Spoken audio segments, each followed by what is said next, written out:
Salam sejahtera buat kita semua. Di sini kami dari kelompok 11 akan mempresentasikan materi kami, Badan Layanan Umum dan Badan Usaha Milik Negara dan Daerah. Anggota kami terdiri dari saya, Fendi Santogia, dan teman saya, Irwan Laya. Berikut isi materi dari kelompok kami akan dibacakan oleh Irwan Laya. Terima kasih, saya akan membacakan bagian BUMN. BUMN dapat dikatakan merupakan perpaduan antara instansi pemerintah dan swasta. Di satu sisi, BUMN merupakan bagian dari kekayaan negara yang dipisahkan KND yang memiliki fungsi pelayanan. Namun di sisi lain, BUMN memiliki fleksibilitas sangat besar, sehingga dapat berkompetisi dengan swasta dalam hal mencari laba. Dalam otonomi keuangan publik dan keuangan privat terdapat perbedaan pendapat mengenai bagaimana sebenarnya posisi BUMN. Perbedaan penafsiran ini mengakibatkan BUMN diaudit oleh kantor akuntan publik sebagaimana layaknya perusahaan privat, namun juga diaudit oleh Badan Pemeriksa Keuangan selaku supreme auditor atas pelaksanaan keuangan negara. Secara garis besar dapat dikatakan bahwa BUMN merupakan bagian dari negara, namun bukan bagian langsung dari pemerintah selaku eksekutif. Sesuai dengan ketentuan dalam UU Nomor 17 Tahun 2003, Menteri Keuangan merupakan wakil pemerintah dalam kepemilikan KND. Sebagian kewenangan Menteri Keuangan ini kemudian dilimpahkan kepada Menteri BUMN berdasarkan Peraturan Pemerintah Nomor 41 Tahun 2003. Kewenangan yang dilimpahkan kepada Menteri BUMN diantaranya adalah kewenangan selaku pemegang saham atau rapat umum pemegang saham RUPS, sedangkan kewenangan yang tetap menjadi kewenangan Menteri Keuangan diantaranya adalah pengusulan pernyataan modal negara PMN, pendiri dan perubahan bentuk hukum dan BUMN. Saat ini kewenangan mengusulan PMN pendiri dan perubahan bentuk hukum dilaksanakan oleh DKJN CQ Direktorat KND. Selain BUMN yang berada di bawah pembinaan dan pengawasan Menteri BUMN, juga terdapat beberapa BUMN yang berada di bawah pembinaan dan pengawasan Menteri Keuangan.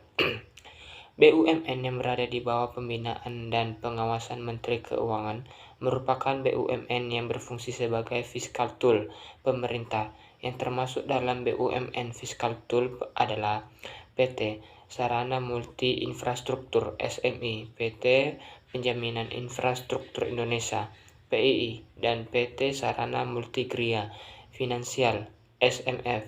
1. BUMN Badan Layanan Umum.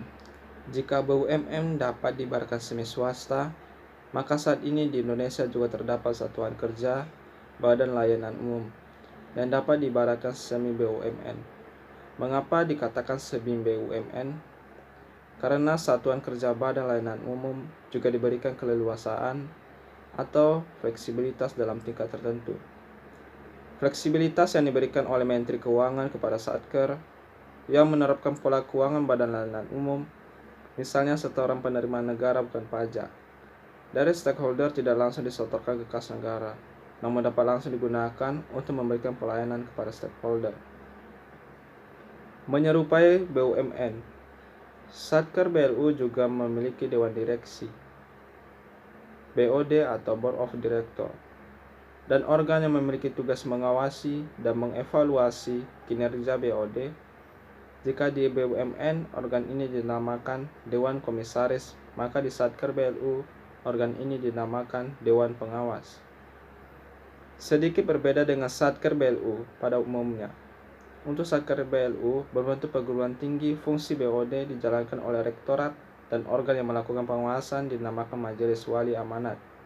Demi meningkatkan pelayanan pada stakeholder, BOD dengan persetujuan Dewas dapat memperkerjakan pegawai profesional non-ASN atau PNS dengan standar gaji yang layak.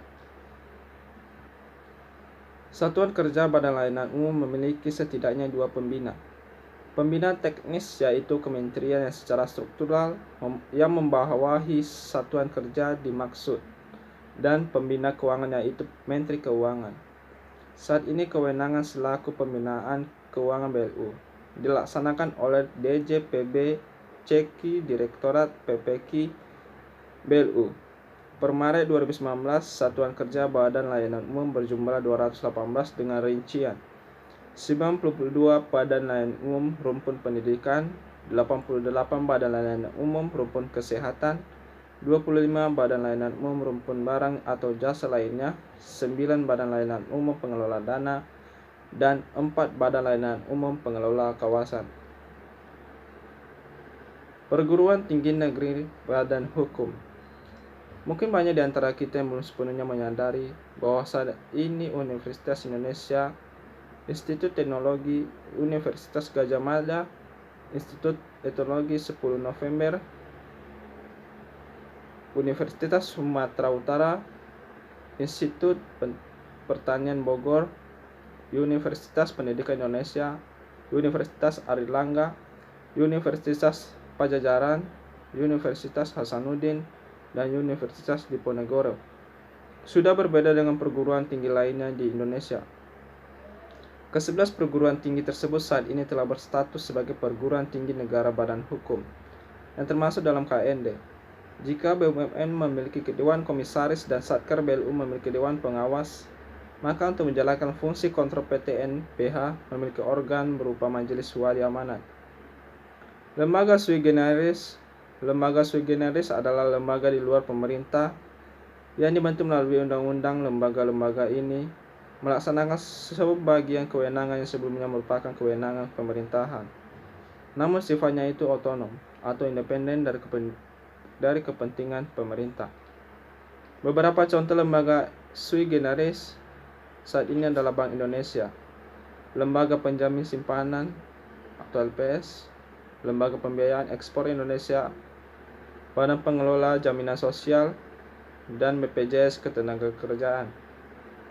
Satu lembaga sui generis yang masih dalam proses pembentukan adalah Badan Pengelola Tapera yang merupakan transformasi dari Bappertanum.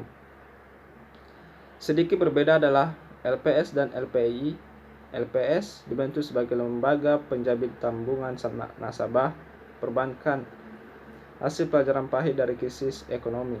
Sedangkan LPI dibentuk sebagai upaya maksimal pemerintah dalam mengembangkan pasar-pasar baru bagi barang ekspor Indonesia. Satu lembaga sui generis yang mungkin akan dibentuk beberapa waktu ke depan adalah Lembaga Pembiayaan Pembangunan Indonesia, yang diharapkan akan dapat berperan sebagai Bank Pembangunan Indonesia atau Indonesia Development Bank, dan dapat memberikan pinjaman untuk proyek-proyek jangka panjang Indonesia.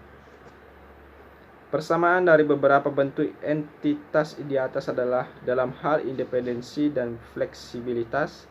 Masing-masing memiliki fleksibilitas dalam derajat tertentu dengan tujuan akhir untuk memaksimalkan pelayanan kepada stakeholder maupun efektivitas dalam pencapaian tujuan. Lembaga sui generis termasuk kekayaan negara dipisahkan dan secara akuntansi dilaporkan dalam LKPP melalui laporan keuangan investasi pemerintah dalam akun investasi jangka panjang permanen. Terima kasih. Sekian dari kelompok kami, dari kelompok 11. Kami mengucapkan terima kasih atas perhatiannya.